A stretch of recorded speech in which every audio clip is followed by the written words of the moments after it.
কারণ আল্লাহ কোরআনে তত্ত্ব কোট করেছেন বিসমিল্লাহির রহমানির রহিম ফাইজা কুরিয়াল কুরআনু ফাসতামিউ লাহু ওয়া আনসিতু লাআল্লাকুম তুরহামুন। জোরে বলুন একটু আল্লাহু আকবার। আল্লাহ কোরআন পাকে ১৫০০ বছর আগে তত্ত্ব জানিয়ে দিয়েছেন এই মজলিসে কেন বসতে হবে, বিবি বাচ্চার মায়া ছেড়ে কেন আসতে হবে, কোরআন হাদিসের কথা কেন শুনতে হবে। এতে আমাদের ভবিষ্যৎ জীবনে লাভ হবে না লস হবে? কি হবে? আল্লাহ তত্ত্ব কোট করে দিয়েছেন ফাইজা কুরিয়াল কোরআন, যেখানে আমার আসমানি লৌহে মাহফুজের সংরক্ষিত মিষ্টি মধুর সত্যবাণী সত্য ভাষা যার নাম হলো আল কোরআন। আল কোরআন ওই কোরআন যেখানে পঠিত হবে, কোরআনের আলোচনা যেখানে করা হবে, ফাসতামিউ লাহু তোমরা একাগ্র চিত্রে মনোনিবেশ সহকারে ওই মজলিসে যে তোমরা আমার কোরআনের আলোচনা শুনতে থাকো। কারণ ওয়ান সেতু মজলিসের সৌন্দর্য তোমরা যেন কথাবার্তা বলে গল্প গুজব করে হাসি ঠাট্টার মাধ্যম দিয়ে মজলিসের মর্যাদা সৌন্দর্য নষ্ট করিও না। কারণ আমার কোরআন যেখানে তিলাওয়াত হয় ওই তিলাওয়াতের মজলিসে কথা বলাও পর্যন্ত আল্লাহ নিষিদ্ধ করেছেন। জোরে বলুন একটু সুবহানাল্লাহ। আল্লাহ বলেন ওয়ানসিতু মজলিসের মর্যাদা সম্মান রক্ষার্থে চুপটি করে বসে পড়ো। কারণ লাআল্লাকুম তুরহামুন যেখানে কোরআন পড়া হয়, যেখানে কোরআনের আলোচনা করা হয়, আমি আল্লাহ খুশি সন্তুষ্ট হয়ে আমার রহমতের দরজা সব ওই মজলিসে খুলিয়ে দিয়ে থাকি। কোরআন মিথ্যা তো নাকি? কি কোরআন মিথ্যা তো নাকি? কোরআন হলো সত্য। কোরআনের শুরুতে ইন্ট্রোডাকশন সূচনাতেই আল্লাহ জানাচ্ছেন কোনো কিছু বর্ণনা করার আগে, কোনো তথ্য দেওয়ার আগে বিজ্ঞানের কথা, ইঞ্জিনিয়ারের কথা, ডাক্তারি কথা, মাস্টারি কথা, পূর্ব জীবনের ইতিহাসের কথা, নবী আম্বিয়াদের কথা, ওলিয়া উলিয়াদের কথা আল্লাহ কোরআনে বর্ণনা করার আগেই বলছেন যালিকাল কিতাবুল লা রাইবা ফিহি। আমার কোরআনের ভিতরে যত বিষয়ে তথ্য পরিবেশন করা আছে লা রাইবা ফিহি, একটা তত্ত্বের ভিতরে কোন শকসভা মিথ্যা ভুল নাই। জোরে বলুন একটু সুবহান।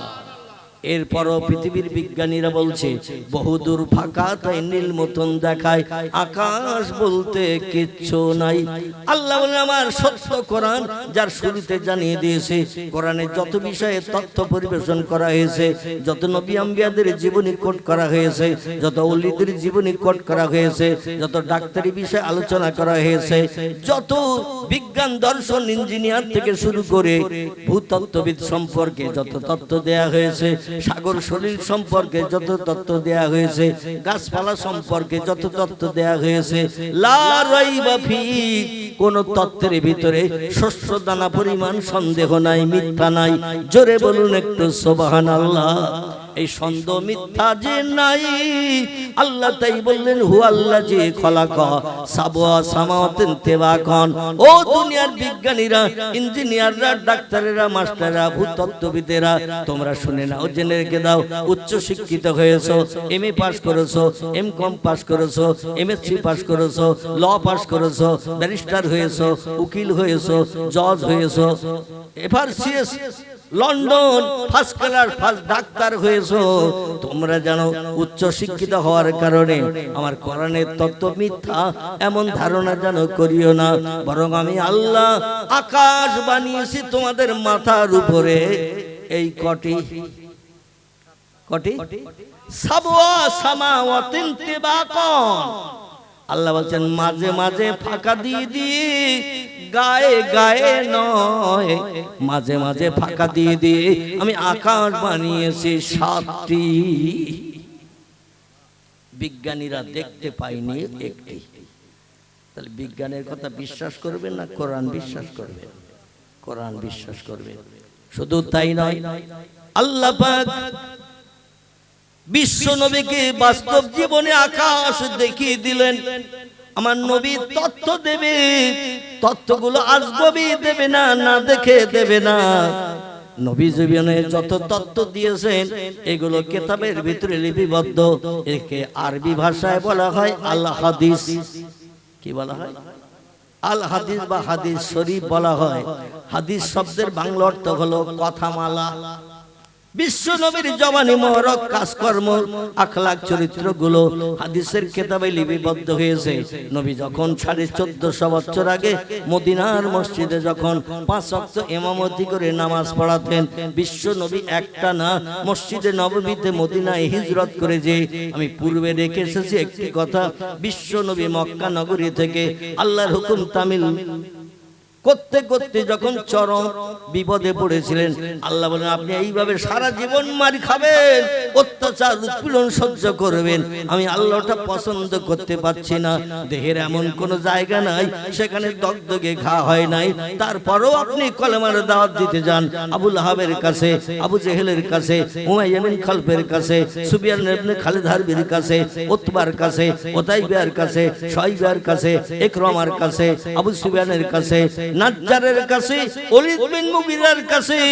আপনি তো জানেন কলেমার দাওয়াত দিলে ওরা দাওয়াত কবুল করবে না, বরং আপনার মারধর করে, মুখ খারাপ করে গালি দেয়, হাটখুড়ো বলে, বাপ খেগো বলে, মা খেগো বলে, রাখাল বলে, মূর্খ বলে, হাজার বাজে বাজে মন্তব্য করে আপনার মনটা খারাপ করে দেয়।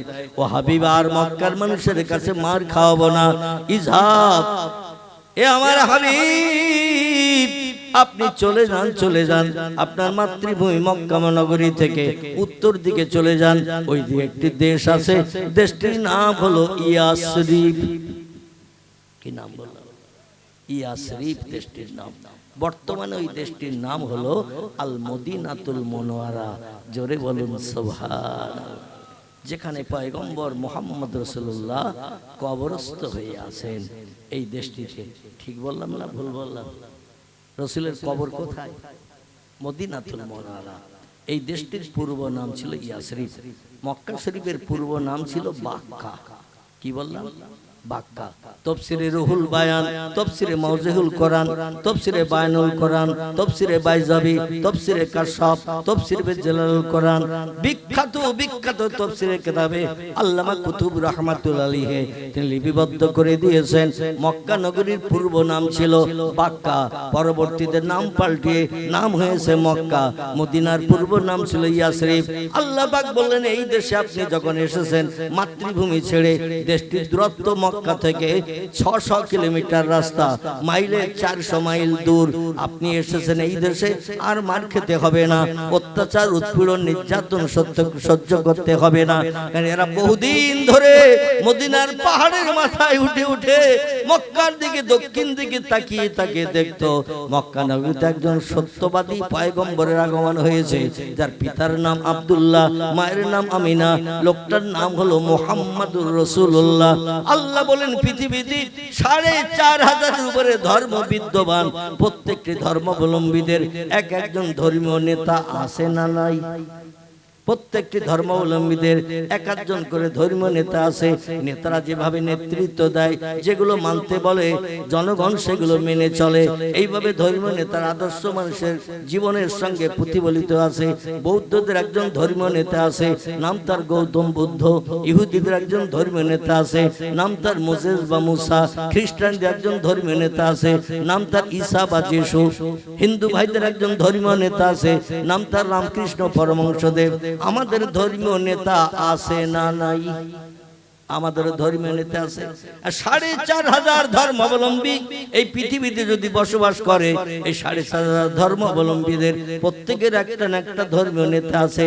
কোন নেতা যে সেরা, কোন নেতা যে শ্রেষ্ঠ, আপনাকে যদি যাচাই করে ঠিক করতে বলা হয়, জন্মগ্রহণের পর থেকে নিয়ে মরণ পর্যন্ত কোন নেতাটা আসল, কোন নেতাটা ভালো, যার চরিত্রে কোনো কালিমা নাই, যার কথাবার্তায় কোনো ভুল নাই, এইটা যাচাই করতে গেলে জন্ম থেকে নিয়ে মরণ পর্যন্ত যদি তার জীবন আদর্শ যাচাই করতে যান, আপনি বুড়ো হয়ে মারা যাবেন, তাও নেতা কোনটা ভালো ঠিক করতে পারবেন না।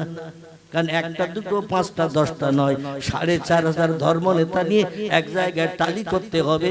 এই নেতাদের ভিতরে সেরাকে আল্লাহ বলে নিশ্চিন্তে আমি একজন নেতার নাম তোমাদের কাছে কোট করে দিলাম, যাতে তোমাদের বিভ্রান্ত হতে না হয়, কে আসল কে নকল চিনতে যাতে অসুবিধা না হয়। এই নেতার নাম আমার সত্য কোরআনে তথ্য কোট করে দিলাম। বিসমিল্লাহির রহমানির রহিম। ওমা মুহাম্মাদুন ইল্লা ইল্লা রাসূলুন কদ খালাত মিন ক্বাবলিহির রাসূল। জোরে বলুন একটু সুবহান। আর একটু জোরে বলা যাবে না?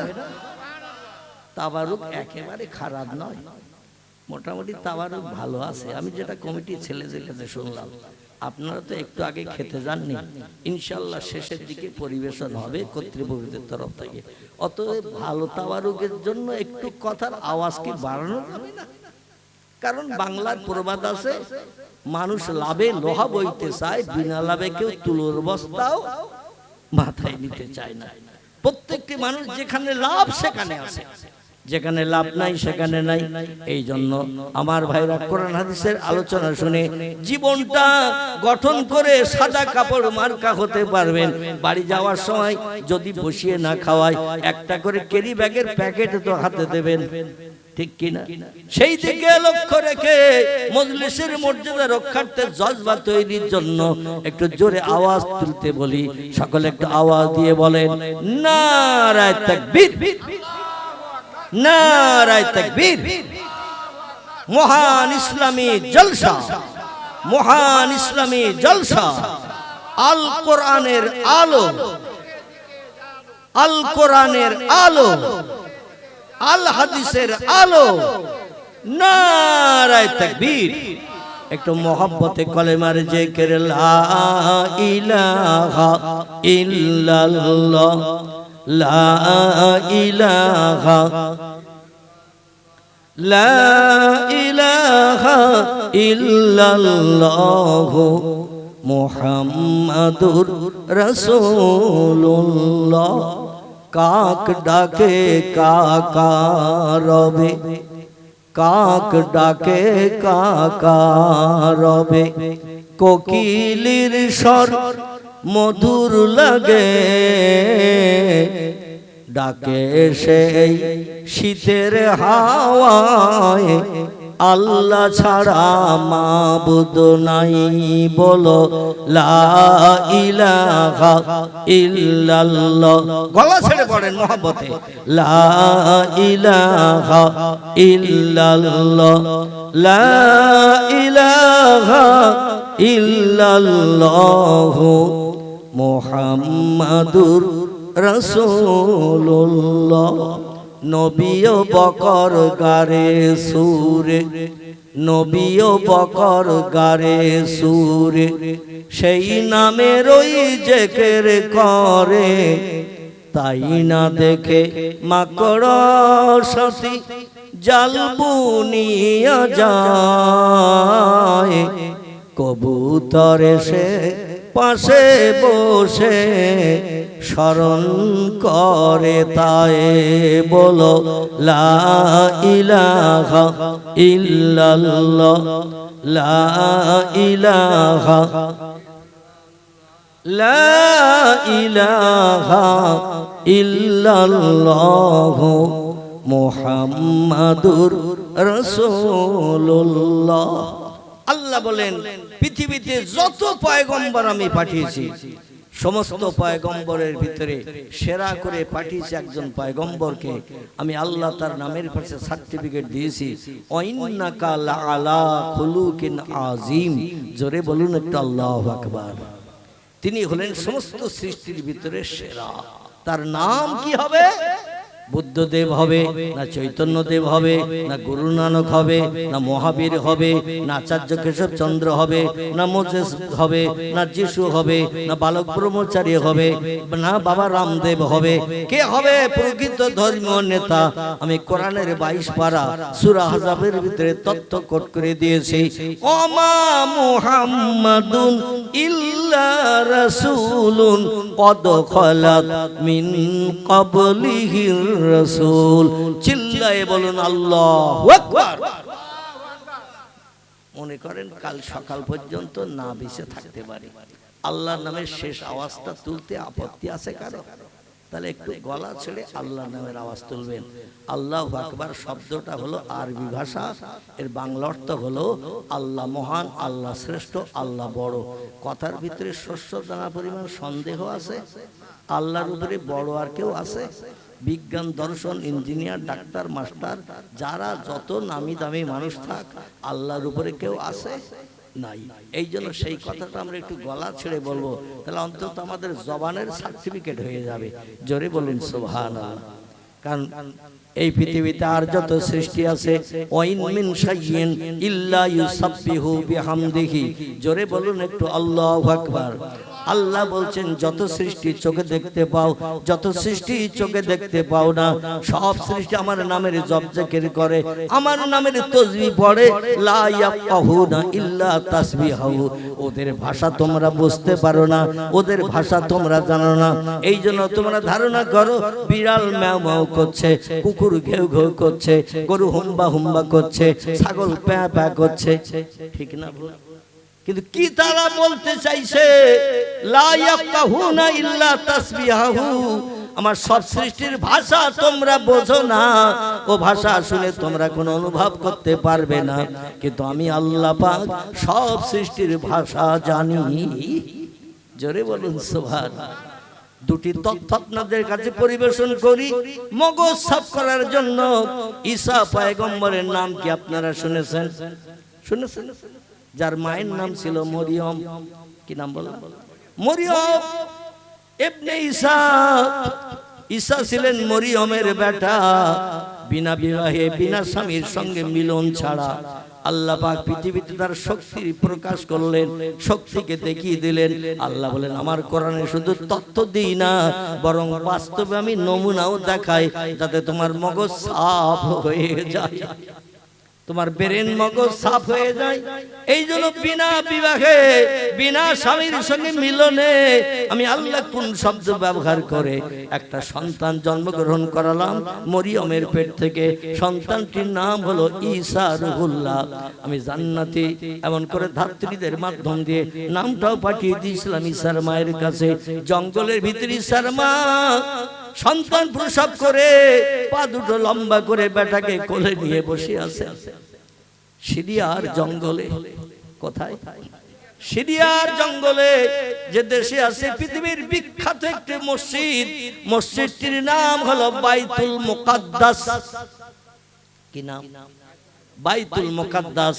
খুব সংক্ষেপ করে বলি, এই বাইতুল মুকাদ্দাসের ভিত গেড়েছিলেন যিনি, তার নাম ছিল পয়গম্বর দাউদ নবী।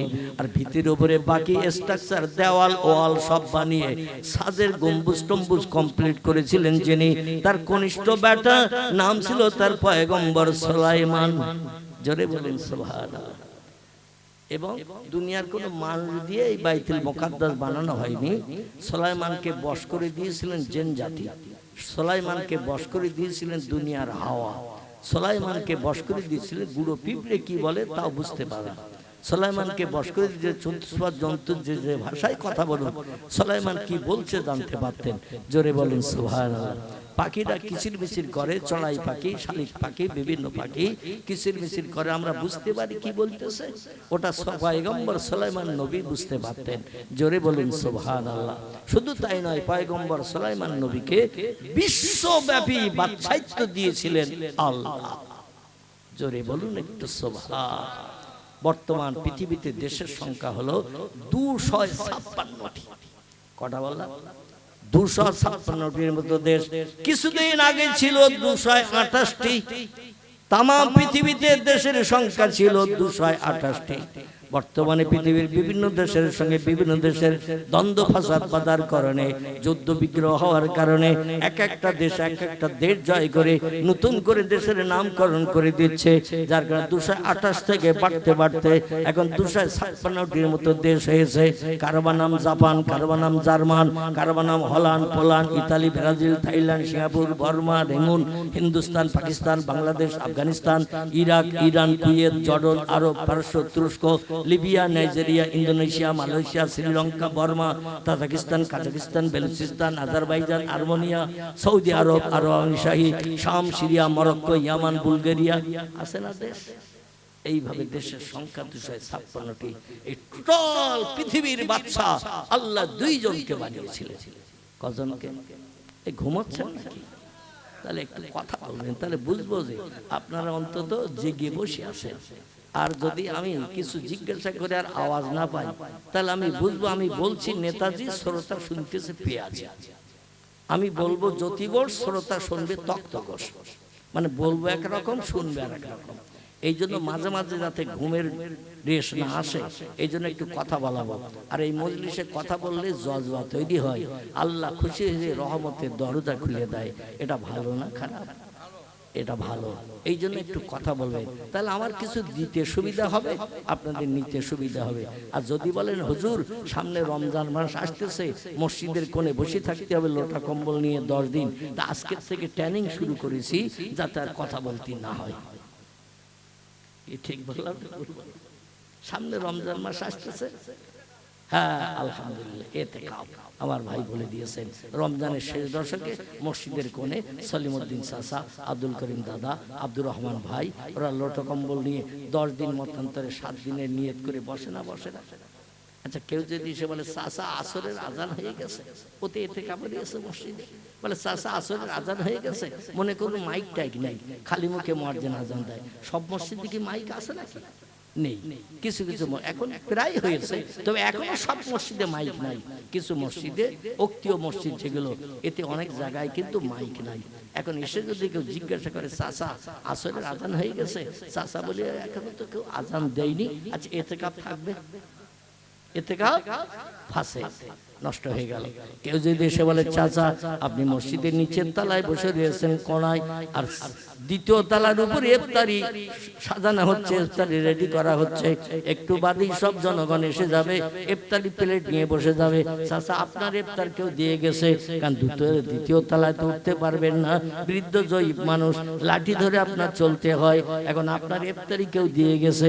চাচা যদি বলে এখনো তো কেউ আসেনি, আচ্ছা থাকবে ইতিকাফ? থাকবে না। তাহলে ওই রকম নিয়ত আপনারা কে কে করেছেন একটু হাত তোলেন তো দেখি। আল্লাহু আকবার। তাহলে কেউ তো নিয়ত করেনি, তাহলে আপনাদের কণ্ঠের আওয়াজ আমার কান পর্যন্ত আসছে না কেন? একটু আসা দরকার। আলহামদুলিল্লাহ আলহামদুলিল্লাহিল্লাযী হাদানা লিহাযা ওয়া মা কুন্না লাউলা আন হাদানাল্লাহ ওয়া আশহাদু আল্লা ইলাহা ইল্লাল্লাহু ওয়াহদাহু লা শারীকা লাহু শাহাদাতান মান আমানা বিল্লাহি ওয়া কাফারা বিজিবতি ওয়াত তাগুত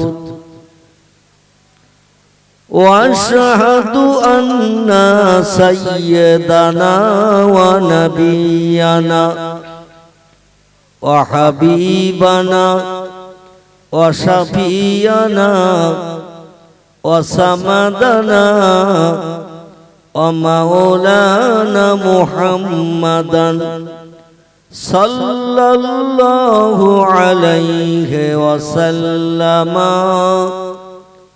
عبده ورسوله نبي المكارم الأخلاق الموصوف وبالكمال الأوصاف المنعوت فقد قال الله تعالى في كلامه المجيد وفي الفرقانه الحميد أعوذ بالله من الشيطان الرجيم বিসমিল্লাহির রহমানির রহিম হুয়াল্লাযী খালাকা লাকুম মা ফিল আরদি জামিআ وقال الله تعالى في آية أخرى تولج الليل في النهار وتولج النهار في الليل وتخرج الحي من الميت وتخرج الميت من الحي وترزق من تشاء بغير حساب সকলে প্রাণ খুলে গলা ছেড়ে উচ্চ রবে আওয়াজ তুলে বলুন আল্লাহু আকবার। হয়নি, আমি যেরকম আশা করছিলাম আমার আশা মতো আওয়াজ আপনাদের কণ্ঠে ওঠেনি। আল্লাহর নামের আওয়াজ তুলতে আপত্তি আছে কার কার? একটু হাত তোলেন তো দেখি। প্রথম আল্লাহর নামের আওয়াজ তুলতে, আল্লাহু আকবার বলতে আপত্তি আছে কার কার? আলহামদুলিল্লাহ, কারো আপত্তি নাই। তা আপত্তি যখন নাই, যে আল্লাহ সাত করে সৃষ্টি শ্রেষ্ঠ করে এই পৃথিবীতে আমাদের পাঠিয়েছেন, যে আল্লাহর আসমানি সেরা শ্রেষ্ঠ কিতাব, কিতাবটির নাম হলো আল কোরআন। সেই কোরআনে পাক থেকে দুটি সেন্টেন্স, বাক্য, আয়াত আমি আপনাদের কাছে পরিবেশন করেছি। তো আল্লাহর কোরআনের কথা সত্য না মিথ্যা? একটু জোরে বলেন। সত্য। তো সত্য কথা বলতে আপত্তি কারো আছে নাকি? তো সত্য কথা যার বাণী, তার নামের আওয়াজ তুলতে আপত্তি আছে নাকি কারো? তাহলে আর একটা বার একটু গলা ছেড়ে আওয়াজ দেয়া যাবে, এই ধারণা করে আওয়াজ দেবেন। কাল সকাল পর্যন্ত নাও বেঁচে থাকতে পারে, ঠিক কি না? কাল সকাল পর্যন্ত নাও বেঁচে থাকতে পারে। বিবি বাচ্চা নিয়ে রাতের বেলা শুয়ে পড়লে আর খবর থাকবে? বলুন। আর নাওমু আখুল মাউত, নবী হাদিস শরীফে জানিয়েছেন ঘুম হলো মরণের ভাই। কিসের ভাই? ঘুম হলো মরণের ভাই। অতএব ঘুমিয়ে পড়লাম মানে মরে গেলাম। আল্লাহ যদি আমাদের হুঁশ ফিরিয়ে না জাগায় ঘুম থেকে, আর বিবি বাচ্চার মালিক হতে পারবো, জাগা জমির মালিক হতে পারবো, ঘর বাড়ির মালিক হতে পারবো? ঘুম যদি না ভাঙে, কত মানুষ রাতে শুয়ে পড়ে, সকালে আর খবর নাই। এরম ঘটনা ঘটে না? ঘটে না? রাতের ভিতরে কখন মরে গেছে বাড়ির কেউ খবরও রাখে না। এখন আল্লাহ আমাদের মরণ দিনে রেখেছে কি রাতের বেলা রেখেছে আমরা কি জানি? আমরা জানি না। আল্লাহ তকদিরে যেটা রেখেছেন সেটাই আমাদের নসিবে জুটবে। আর এটা যদি আমরা জানতে পারতাম তাহলে আগে থেকে সতর্ক হতাম না? হতাম না? হ্যাঁ, খিচড়ি বেশি করে খেতে হতো। আচ্ছা, যাই হোক, রাসূল পাক সাল্লাল্লাহু আলাইহি ওয়াসাল্লাম বলছেন আত-তাকদীরু লা ইয়ারুদ্দু ইল্লা বিদুআ। নবী বলছেন যার ভাগ্য নসিবে আল্লাহ যেটা রেখেছেন সেটা তার নসিবে জুটবেই জুটবে, তবে তাকে খবরটা জানানো হয় না। ও বান্দা যদি জানতো তাহলে মরণের হাত থেকে নিষ্কৃতির জন্য আলাদা চিন্তা ভাবনা করতো না? করতো না? কি আলাদা চিন্তা ভাবনা করতো কি না? যে আজরাইল যেন আমারে ধরতে না পারে, প্রাণনাশ করতে না পারে। তিরমিজি শরীফের হাদিস, পয়গম্বর মুহাম্মদুর রাসূলুল্লাহ জানাচ্ছেন কোন মানুষ যখন মায়ের উদর থেকে পৃথিবীতে ভূমিষ্ঠ হয়, জন্মগ্রহণ করে, তার জন্মগ্রহণ করার 40,000 বছর আগে আল্লাহ বান্দা বান্দির তকদির লিপিবদ্ধ করে তারপরে মায়ের উদর থেকে পৃথিবীতে পাঠায়। জোরে বলুন আমিন। কতদিন আগে?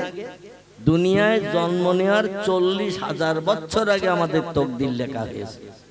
এবং রাসূল বলছেন লা ইয়ারুদ্দু, তকদিরের কোনো পরিবর্তন হবে না। আল্লাহ যেটা লিপিবদ্ধ করে পৃথিবীতে পাঠিয়েছেন সেটা তার নসিবে জুটবেই জুটবে। জোরে বলুন একটু আমিন। তবে পয়গম্বর বলছেন একটা ক্ষেত্রে বান্দাদের তকদির পরিবর্তন হয়। কথা বললাম, একটা ক্ষেত্রে বান্দার তকদির পরিবর্তন হয়। ভাগ্যে যেটা আল্লাহ লিখে দিয়েছিলেন সেটা ওলট পালট হয়। সেটা হলো ইল্লা বিদুআ। সেটা হলো রাতের আধারে গভীর রাত্রে পৃথিবীর সব সৃষ্টি যখন বিশ্রামের জন্য ঘুমিয়ে যায়, বাঘ, ভাল্লুক, হাতি, সিংহ, গন্ডার, ইঁদুর, কুকুর, বিড়াল, সাপ, বিচ্ছু, ব্যাঙ, মাছি, মশা, পিপিলিকা, কীটপতঙ্গ, জীবজন্তু সব যখন দেহের ক্লান্তি দূর করার জন্য বিশ্রামে পতিত হয়, ঘুমিয়ে যায়, দেহের কষ্ট দূর করার জন্য ঘুমান্ত ব্যক্তি ঘুমিয়ে গেলে আবার নতুন করে ঘুম ভাঙলে দেখবেন কষ্ট অনেক লাঘব হয়। ঠিক কি না? ঘুম থেকে উঠলে অনেক কষ্ট লাঘব হয়, শরীরে ব্যথা ট্যাথা অনেক কম হয়ে যায়। এখন পয়গম্বর মুহাম্মদ রাসূলুল্লাহ বলছেন এই গভীর রাত্রে যখন সব সৃষ্টি ঘুমিয়ে যায়, যে ব্যক্তি ঘুমকে হারাম করে বিবি বাচ্চার মায়া ছেড়ে শান্তি সোজা বিছানায় লাথি মেরে যে বান্দা ঠেলে উঠে জায়নামাজে দাঁড়িয়ে 4 রাকাত মতান্তরে 6 রাকাত বা 8 রাকাত রাতের গভীরে আল্লাহর রেজামন্দির জন্য নামাজ আদায় করে এবং নামাজ অন্তে ডাইনে বামে সালাম ফিরিয়ে বান্দা আল্লাহর কাছে দোকানে হাত তুলে দোয়া যখন করে, আল্লাহ বান্দার দোয়া ফেরত দেন না। জোরে বলুন সুবহানাল্লাহ। আচ্ছা, এই রাতের গভীরে দ্বীপ্রহরের পর থেকে নিয়ে ফজরের আযান ধ্বনির আগ পর্যন্ত একটা নামাজ আছে, যে নামাজটা আল্লাহর কাছে খুব প্রিয় পছন্দনীয়। এই নামাজটার নাম কি বলেন তো? আলহামদুলিল্লাহ। আমি খুব খুশি হলাম আপনারা এক বাক্যে সকলে তথ্য দিলেন। আল্লাহ কোরআনে বলছেন ফাতাহাজ্জাদু বিহি নাফিলাতাল লাক আসা আইয়াব আসাকা রব্বুকা মাকামাম মাহমুদা। জোরে বলুন একটু আল্লাহু আকবার।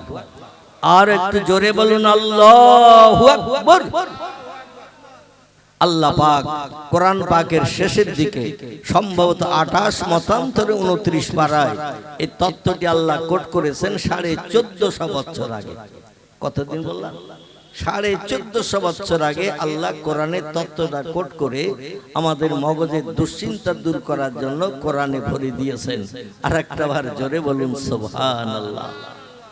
পয়গম্বর বলছেন রাতের গভীরে বিবি বাচ্চার মায়া ছেড়ে শান্তির শয্যা বিছানায় লাথি মেরে লেপ কম্বলকে পরিত্যাগ করে যে বান্দা যায় নামাজে দাঁড়িয়ে যায়, 4 রাকাত মতান্তরে 8 রাকাত কিংবা 6 রাকাত নামাজ দৈনন্দিন যে বান্দা আদায় করে, নামাজ অন্তে বান্দা আল্লাহর কাছে দোকানে হাত তুলে যখন কোন জীবনের কামনা বাসনা জানায়, তবে পয়গম্বর এখানে একটু শর্ত জুড়ে দিয়ে দিয়েছেন।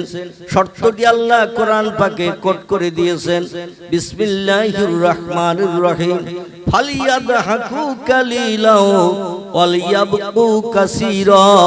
জোরে বলুন আমিন। আর একটু জোরে বলা যাবে না? আমিন।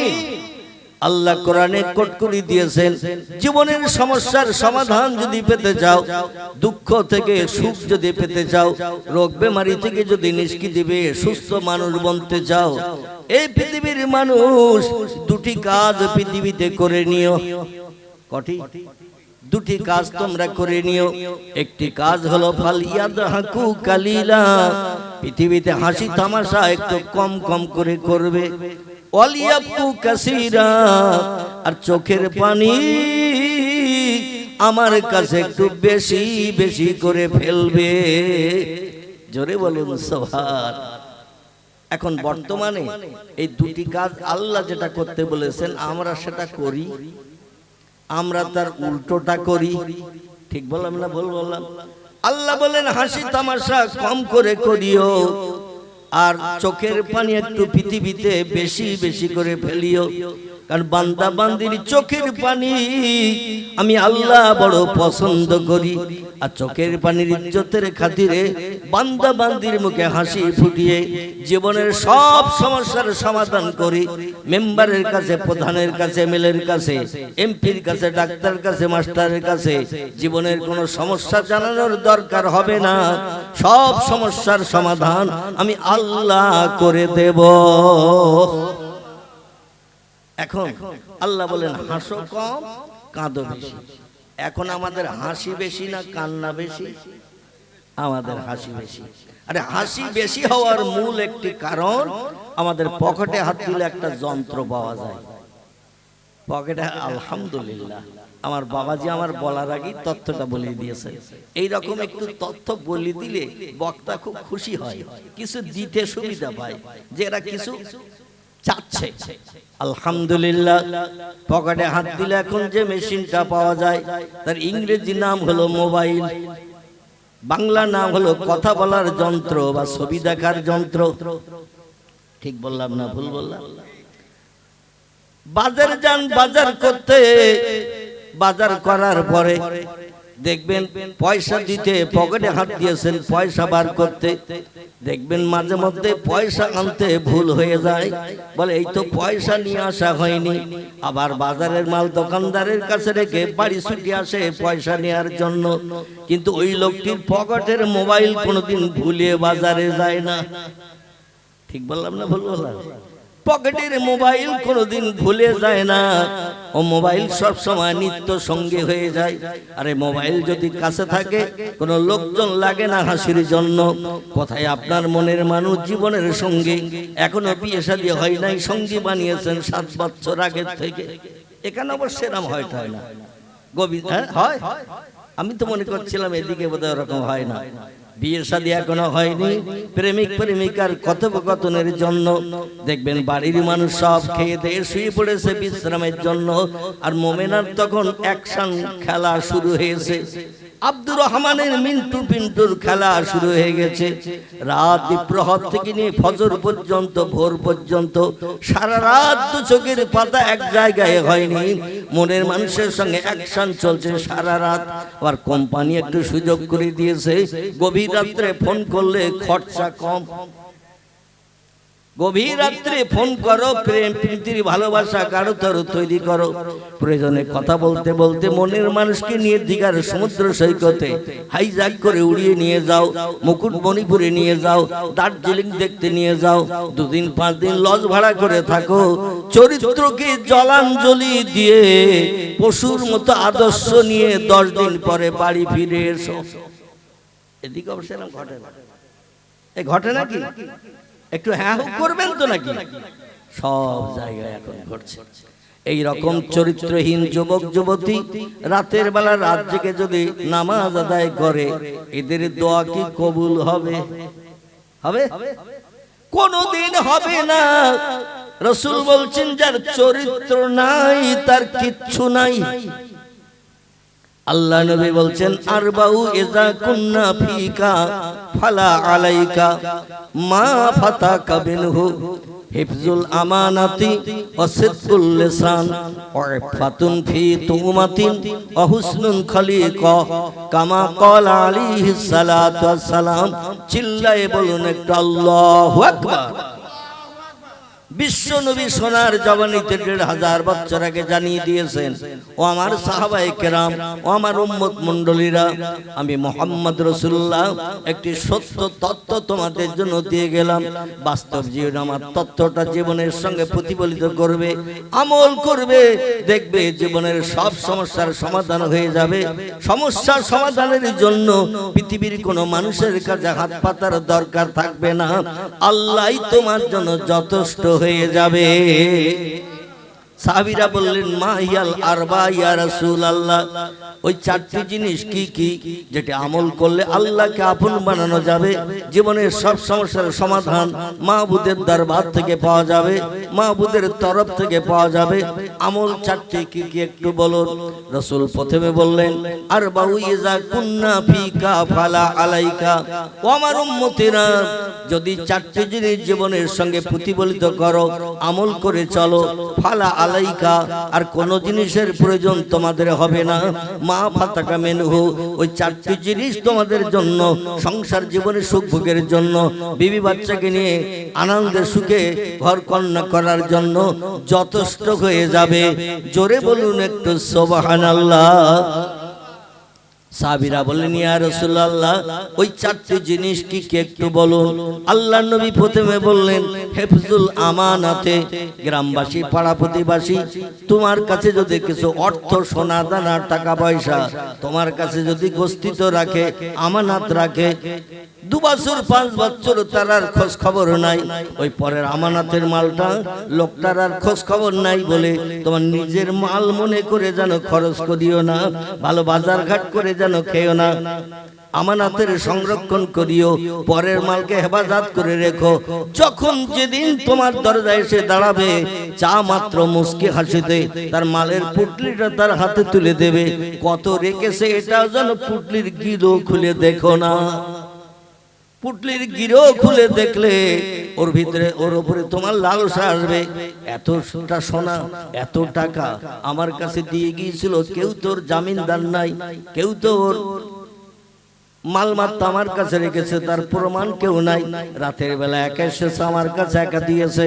অতএব যদি কোনোদিন আসে এত দামি সোনা, 5 ভরি সোনা, 10 লাখ টাকা কিংবা আরো ওই রকম দামি দামি কিছু, ও তো আমার কাছে দিয়েছিল, কেউ জানে না, কোনো গ্যারান্টি নাই। অতএব যদি কোনোদিন আসে, এক কথায় বলবো, তোর তো খাওয়া হয় না।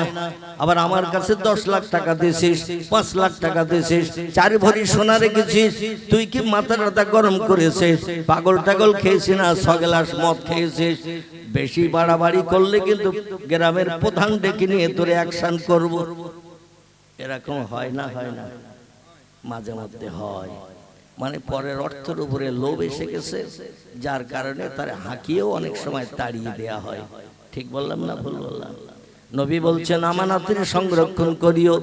পয়গম্বর মুহাম্মদ রাসূলুল্লাহ যত তত্ত্ব দিয়েছেন, তত্ত্বগুলো কি বাস্তব জীবনে রূপদান করেছেন, না মানুষকে শুধু উপদেশ দিয়েছেন? কথা বলেন। নবী বাস্তবিক জীবনে কি রূপদান করেছেন, বাস্তব জীবনে প্রতিফলিত করেছেন, না শুধু মানুষকে উপদেশ দিয়েছেন?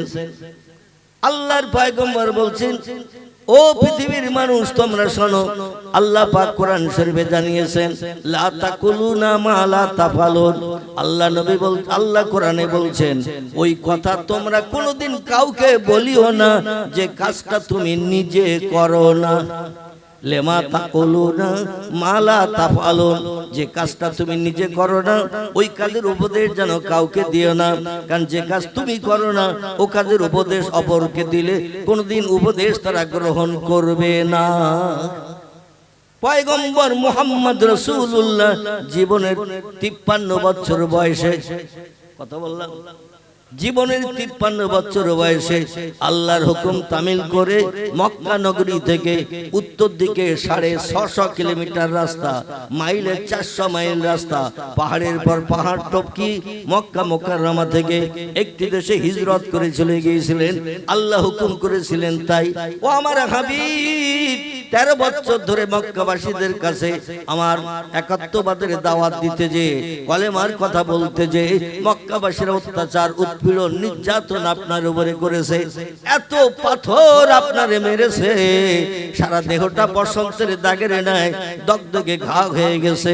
দেহের এমন কোন জায়গা নাই যেখানে পাথরের আঘাত হয় নাই, রক্তে লাল হয়ে গেছে দেহ, মাঝে মাঝে বেহুশ পর্যন্ত হয়ে গেছেন। আমি আল্লাহ আপনাকে হুঁশ ফিরিয়ে দিয়েছি, আপনাকে আবার সম্বিত দিয়ে দিয়েছে। ও হাবিব, আর মক্কাবাসীর অত্যাচার আমি আল্লাহ সহ্য করতে পারছি না। তার কারণ হলো, আপনি যখন অত্যাচারে জর্জরিত হন, আমার কাছে শুধু বলেন, আল্লাহ ওরা যত আমারে মারে মারুক, যত গালি দেয় দিক, যত অত্যাচার করে করুক, আল্লাহ আমাকে একটু ধৈর্য দাও, আমি যেন অধৈর্য প্রকাশ না করি, আমি যেন সবর ইখতিয়ার করে আমার জীবনের শেষ দিন পর্যন্ত আরশ পাকের একত্ববাদের ভাষা, যার পবিত্র নাম হলো কলেমা শরীফ, ওই কলেমা শরীফের দাওয়াত দিতে দিতে পৃথিবীর মোহমায়া ছেড়ে যেন চলে যেতে পারি। একটু জোরে বলুন সুবহানাল্লাহ, নারায়ে তাকবীর। আল্লাহ বলেন হাবিব আর কতদিন তুমি ধৈর্য ধরে আমার কলেমার দাওয়াত দিতে যে এইভাবে মার খাবে আবু জেহেলের কাছে, আবুল আহাবের কাছে, উমাইয়া বিন খালফের কাছে, আবু সুফিয়ানের কাছে, উতবার কাছে, উতাইবিয়ার কাছে, ইকরামার কাছে, ও আমার হাবিব নাজ্জারের কাছে, এমন করে ওলীদ বিন মুগিরার কাছে, আর কত মার তুমি খাবে? আমি আল্লাহ তোমার মার সহ্য করতে পারছি না। হাবিব মক্কা নগরীতে থাকলেই ওরা মারবে, কারণ ইতিমধ্যে আপনার নামে বাজে বাজে মন্তব্য করেছেন। আপনি হলেন বাপ খেগো, আপনি হলেন মা খেগো, আপনি হলেন হাটখুড়ো, আপনি হলেন এমন করে রাখাল, আপনি হলেন এমন করে মূর্খ, বিভিন্ন ধরনের অপবাদ। বিশ্ব নবী কলেমার দাওয়াত দিতে গেলেই তারা বলতো তুমি মূর্খের বেটা মূর্খ, কারণ তুমি জীবনে স্কুলে যাও নাই, কলেজ চোখে দেখো নাই, বিশ্ববিদ্যালয়ে চৌকাট পার হও নাই, খাতা কলম দিলে তুমি কিছুই লিখতে পারো না, বই দিলে তুমি কিছুই পড়তে পারো না, তুমি সাহিত্য রচনা করো নাই, তুমি কবিতা লেখো নাই, আমরা কিন্তু সব কাজে বড় পটু। শুধু তাই নয়, মোহাম্মদ আমার আসমানি 3 কিতাবের হাফেজ আছি, তৌরাতের হাফেজ আছি, জব্বুরের হাফেজ আছি, ও মোহাম্মদ ইনজিলের হাফেজ আছি। শুধু হাফেজ নয়, ওই কিতাবের পূর্ণ জ্ঞান আমাদের ভিতরে আছে। তোমার তো আসমানি কোনো কিতাবের জ্ঞানটান নাই। ও মোহাম্মদ, এই জন্য আমাদের সঙ্গে তুমি দ্বন্দ্ব করবে, আবার তুমি বলে ইন্নামা বুইস্তু মুআল্লিমান, আল্লাহ পাক আমাকে तमाम বিশ্ববাসীর শিক্ষক করে, টিচার করে, প্রফেসর করে এই পৃথিবীতে আমাকে পাঠিয়ে দিয়েছেন। অতীতকালে আমার মতো জ্ঞানী কেউ ছিল না, বর্তমান কালে নাই, ভবিষ্যতেও কোনো আন্ডা বাচ্চা হবে না। জোরে বলুন একটু সুবহানাল্লাহ। বলে মোহাম্মদ তোমার কোনো জ্ঞান গম্য কিছু নাই, কোনো কিতাবের জ্ঞান ভিতরে নাই, লিখতেও পারো না, পড়তেও পারো না, কোনো সাহিত্য তুমি রচনা করনি, কোনো কবিতা তুমি লেখনি, আমরা কিন্তু অনেক গুণে গুণান্বিত। আবার তুমি বলছো ইন্নামা বুইস্তু মুআল্লিমান, আমি तमाम বিশ্ববাসীর শিক্ষক হয়ে, টিচার হয়ে, প্রফেসর হয়ে, অধ্যাপক অধ্যক্ষ হয়ে এসেছি। আমার মতো জ্ঞান অতীতে কারো ছিল না, বর্তমানেও নাই, ভবিষ্যতেও হবে না। কেমন তুমি জ্ঞানী, আমাদের কাছে পরীক্ষা দিতে হবে, মুখে শুধু বললে হবে না। রাসূল বলেন আল্লাহ পাক যে আসমানি কিতাব আমার কাছে পাঠিয়েছেন, ও কিতাবটাকে আমি বাস্তব রূপ দান করে তারপর আপনাদের কাছে আমি প্রকাশ করি। আমি নিজে আমল না করে কোনোদিন বাড়তি কথা কাউকে বলি না। আমার ভাইরা, বিশ্ব নবী মোহাম্মদ রাসূলুল্লাহ এই হাদিস শরীফের 4টি আমলের ভিতরে একটি আমলের কথা বলেছেন, আমানতের সংরক্ষণ করবে, আমানতের খেয়ানত করবে না, পরের মালকে নিজের মাল মনে করে যেন বাজার করে খাবে না, নিজে আত্মসাৎ করবে না। পয়গম্বর মোহাম্মদ রাসূলুল্লাহকে 53 বছর বয়সে আল্লাহ পাক রব্বুল আলামিন এই মাসের আগের যে মাসটি চলে গেল, ওই মাসটির নাম ছিল রজব। কি নাম বল? রজব মাস। রজব শব্দের বাংলা অর্থ হলো বধির বা কালা। আমার ভাইরা, আল্লাহ বধির কালা করে মাসটা পৃথিবীতে পাঠিয়েছেন। 1 মাস এই পৃথিবীতে বান্দার সঙ্গে থেকে রজব মাস যখন আসমানে চলে যাবে, নতুন মাস আবার শুরু হবে। পশ্চিম দিকে সন্ধ্যার পরে যখন নতুন চাঁদ দেখা দেবে, নতুন মাস শুরু হবে। সেই মাসটির নাম হলো শাবান। কি নাম? শাবান। জীবনের পাপ মুক্তির মাস। আল্লাহ পাক আমাদের গুনাহ রাশিকে maaf করে দিয়ে এই মাসে যে বান্দা বেশি বেশি করে আল্লাহর ইবাদত বন্দেগী উপাসনা করবে, আল্লাহকে রাজি করবে, খুশি করবে, ওয়াকিমুস সালাত ওয়া আতুজ যাকাত, যারা মুয়াজ্জিনের আযান শুনে দুনিয়ার সব কাজে লাথি মেরে দিয়ে বিবি বাচ্চার সঙ্গে গল্প গুজব পরিত্যাগ করে দোকানদারের শাটার টেনে দিয়ে কিংবা দোকানে কাউকে বসিয়ে রেখে মসজিদে জামাতে যে শরীক হলো, সেই ওয়াক্তের নামাজটা আদায় করলো এবং আতুজ যাকাত সারা বছর খেয়ে দিয়ে যে অর্থটা উদ্বৃত্ত থাকবে দেনাদুনি বাদ দিয়ে এর শতকরা 2.5 টাকা করে গরিবের হক আমি প্রত্যেকটি ধনিক ব্যক্তির টাকার ভিতরে গরিবের হক ঢুকিয়ে দিয়ে দিয়েছি। এই যাকাতের টাকা আদায় না করে নিজের বিবি বাচ্চা নিয়ে যদি ভক্ষণ করে, আমার কোরআনকে অমান্য করলো, কোরআনের নির্দেশকে লঙ্ঘন করে দিল, এদের ঠিকানা হবে জাহান্নাম। কি হবে? কোরআনে যে সমস্ত আল্লাহ তত্ত্বগুলো আমাদের বাস্তব জীবনে রূপদানের জন্য কোট করে দিয়েছেন, এগুলো ইসলাম শরিয়া থেকে বলা হয় ফরজ। কি বলা হয়? নামাজ পড়া, রোজা রাখা, হজ করা, যাকাত দেওয়া, গরিব এতিমের হক ফাঁকি দিয়ে না খাওয়া, কোনো মানুষের প্রাণ নাশ না করা, কোনো মানুষের অর্থ আত্মসাৎ না করা, কোনো ব্যক্তির প্রাণ নাশ করে বিবি বাচ্চাদের বিধবা এতিম না বানানো, এই কাজগুলো হলো ফরজ কাজ, আল্লাহর কোরআনের নিয়ম নীতি বিধান। এগুলোকে আমরা যারা লঙ্ঘন করব, কোরআনের মর্যাদা দেব না, আমাদের ঠিকানা হবে কোথায়? জাহান্নাম। যদি বলেন হোয়াট ইজ দ্য ডকুমেন্ট, তাহলে একটা ছোট্ট আয়াত চিরকুটি আপনাদের কাছে তুলে ধরি। সূরা বাকারায় আল্লাহ 1450 বছর আগে কোট করেছেন, বিসমিল্লাহির রহমানির রহিম, ইন্নাল্লাযীনা কাফারু ওয়া কাযযাবু বিআয়াতিনা উলাইকা আসহাবুন নারি হুম ফিহা খালিদুন। জোরে বলুন একটু আল্লাহু আকবার। আল্লাহ বলছেন, পৃথিবীতে যারা আমাকে স্রষ্টা বলে মান্যতা দিল না, আমার উপরে ঈমান আনলো না, আমি আল্লাহ একজন মালিক আছি तमाम বিশ্ব ব্রহ্মাণ্ডের, এটা দুনিয়ার নিদর্শনগুলো দেখার পরেও যারা আমার স্রষ্টা বলে মানল না, ও বান্দা বান্দিরা, আমার স্রষ্টা বলে মানতে পারবে, চিনতে পারবে একটা কাজ করলে। আল্লাহ কোরআনে বলছেন, কুল সিরু ফিল আরদে ফানজুর কাইফা কানে আকিবা। ঘরের বারান্দায় বসে থাকলে আমি যে একজন মালিক আছি চিনতে পারবে না, বুঝতে পারবে না।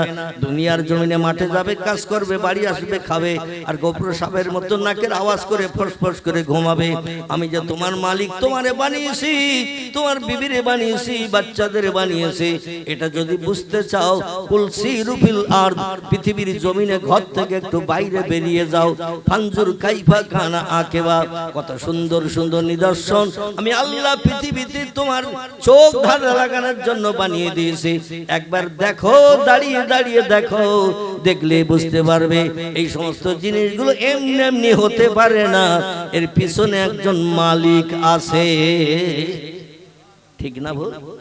বড় বড় পাহাড়, বিরাট উঁচু উঁচু পাহাড়, ওই পাহাড়ের মাথা দিয়ে ঝর্ণার পানি কল কল করে নামে না, নামে না। আচ্ছা, কে ইলেকট্রিক মেশিন চালিয়ে দিল? আচ্ছা, ইলেকট্রিক মেশিন চালালেও মাঝে মাঝে ইলেকট্রিক অফ হয় না, হয় না? আমাদের বাড়িতে যদি ইলেকট্রিক অফ হয়ে যায়, আলো আর দেখা যাবে না, আধার দেখা যাবে। কথা বলেন, আধার দেখা যাবে। আবার লাইন যখন আসবে তখন আবার লাইটের আলো পাওয়া যাবে, ঠিক কিনা? আমাদের এই পশ্চিম বাংলার জমিনে একটি জেলা আছে, জেলাটির নাম হলো বাঁকুড়া। কি নাম বললাম? বাঁকুড়া। বাঁকুড়া বেশি দূর যেতে বলবো না আপনাকে, এমন করে Japan, German, England, Holland, Poland, Italy, Brazil, Thailand, Singapore, Burma, Rangoon, অত দূরে আপনাকে যেতে বলবো না। এই পশ্চিম বাংলা একটা জেলা আছে বর্ধমানের পরে, এই জেলাটির নাম হলো বাঁকুড়া জেলা।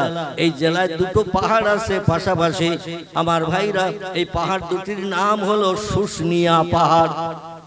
কি নাম বললাম? শুশুনিয়া পাহাড়। আল্লাহর অফুরন্ত রহমত। আমি যেটা বাস্তব দেখি সেটা বলি, আজগবি কোনো তত্ত্ব শুনে বলি না, কারণ মানুষ এখন যুক্তিবাদী, বুদ্ধিবাদী, অনেক জ্ঞানী হিসাবে বিবেচিত, ঠিক কিনা? আমি যে কথা বলছি, এই শত শত এমন করে মোবাইল মেশিনে সব অ্যাকশন করছে না, করছে না। পরবর্তীতে বলবে, হুজুর তো বললো, কই চলতে একটু যেই দেখে আসি। যেই দেখে যদি তত্ত্ব না পায়, বলে হুজুর শুধু মিথ্যা ওয়াজ করে। বলবে না, বলবে না, মিথ্যা ওয়াজ করে। এই জন্য আপনাদের অনুরোধ করব, আল্লাহ যে আছেন নিদর্শন দেখার জন্য। বাঁকুড়া জেলায় দুটি পাহাড় আছে পাশাপাশি, এই পাহাড় দুটির নাম হলো শুশুনিয়া পাহাড়। যখন যেদিন ইচ্ছা আপনি যাবেন, ইলেকট্রিক লাইন 24 ঘন্টা কোনোদিন অফ হয় না, অটোমেটিক ওই পাহাড়ের গুহার ভিতর থেকে কল কল কল কল করে পানি নিচের দিকে নামছে। মানুষের পিপাসার পানি, গোসলের পানি, খাওয়ার পানি, নিজের প্রয়োজনীয় পানি, সব ওই ঝর্ণার পানি, পাহাড়ের পাথরের ভিতর থেকে স্বচ্ছ পানি, মিনারেল ওয়াটার পানি, যে পানির ভিতরে কোনো আর্সেনিকের নাম গন্ধ নাই, কোন রকম জীবাণু পয়জন নাই। মানুষ শুধু ওই নালা দিয়ে যে পানিটা আসছে পাহাড়ের ভিতরে দিয়ে, একদিন দুদিন নয়, 1 বছর 2 বছর নয়, হাজার হাজার বছর ধরে অটোমেটিক 24 ঘন্টা কলকল করে পানি নামছে। ইলেকট্রিক মেশিন বন্ধ হয়ে যায় ইলেকট্রিক লাইন না থাকলে, কিন্তু ওই মেশিনটা চালু করেছেন কে? একটু জোরে বলুন আপনারা। ওই মেশিনটা চালু করেছেন তিনি, যিনি বলছেন খলাকাস সামাওয়াতি ওয়াল আরদ। ও বান্দা বান্দিরা, মাথার দিকে তাকিয়ে দেখো, ওই যে নীল আকাশ দেখতে পাওয়া যায়। তাম পৃথিবী আমি সের গেছি সামিয়ানার মতো নীল আকাশ দিয়ে। কোন দেশে কোথায় কটা প্লেয়ার খুঁটি দিয়ে ওই আকাশ থেকে দয়ারে এসে একটু তত্ত্ব জেনে এসো। আজকের এই সামেনা টানা হয়েছে না, মাথার উপর থেকে কুয়াশা যাতে না পড়ে, না ভিজে যায়। এখন শীতকালীন সময় আকাশ থেকে রাতের বেলা কুয়াশা আসে না, তাই কুয়াশা থেকে নিষ্কৃতির জন্য এই মাথার উপরে কাপড় টানানো হয়েছে। আচ্ছা, এই কাপড় টানাতে যে এই পান্ডেলের ভিতরে খুঁটি টুটি আসে না? নাই, আছে। তাহলে সামান্য একটা ছোট পান্ডেল 5 কাঠা জমি হয়তো হতে পারে, কি 1 কাঠা বেশি হতে পারে, তার বেশি হবে। 5 কাঠা জমিটা কিন্তু একেবারে কম নয়। তো ওই রকম একটা এরিয়া করা হয়েছে কর্তৃপক্ষদের তরফ থেকে, শ্রোতারা যাতে ঠান্ডার হাত থেকে বাঁচতে পারে। চারিদিকে কাপড় দিয়ে ঘেরা হয়েছে যাতে ঠান্ডা হাওয়া না আসে, সুস্থভাবে মানুষ কোরআন হাদিসের কথা শুনতে পারে। সামান্য হালকা কাপড় মাথার উপরে টানানো হয়েছে, তাই খুঁটি পুঁতে দড়ি দিয়ে বাঁধতে হয়েছে। কি ঠিক বললাম না? ভুল বললাম? তাম পৃথিবীতে ওই যে নীল আকাশ আমরা দেখতে পাই, পৃথিবীর বিজ্ঞানীরা কিন্তু আল্লাহর কোরআনের মতের সঙ্গে একমত নয়। বিজ্ঞানীরা বলছে বহুদূর ফাঁকা, তাই নীল মতন দেখায়, আকাশ বলতে কিচ্ছু নাই। আল্লাহ কোরআনের সূরা বাকারায় তথ্য কোট করে দিয়েছেন, হুয়াল্লাযী খালাকা সাবআ সামাওয়াতিন তিবাকান। জোরে বলুন একটু আল্লাহু আকবার। আচ্ছা, অসুবিধা হচ্ছে না তো আপনাদের? যদি বলেন হুজুর কেচ্ছা খাইনি, বলেন তো একটা না চালিয়ে দেব 2-5 ঘন্টা ইনশাআল্লাহ। কারণ শ্রোতারা বলে উনি ঐতিহাসিক বক্তা, কিন্তু শুধু ইতিহাস বললে তো হবে না। কোরআন হাদিসের কথা যে মজলিসে না বলা হয়, আমি ওই মজলিসটাকে শুকনো মজলিস বলি। কি মজলিস বলি? শুকনো মজলিস। এই মজলিসে কোনোদিন আল্লাহর আসমানের রহমত আসতে পারে না।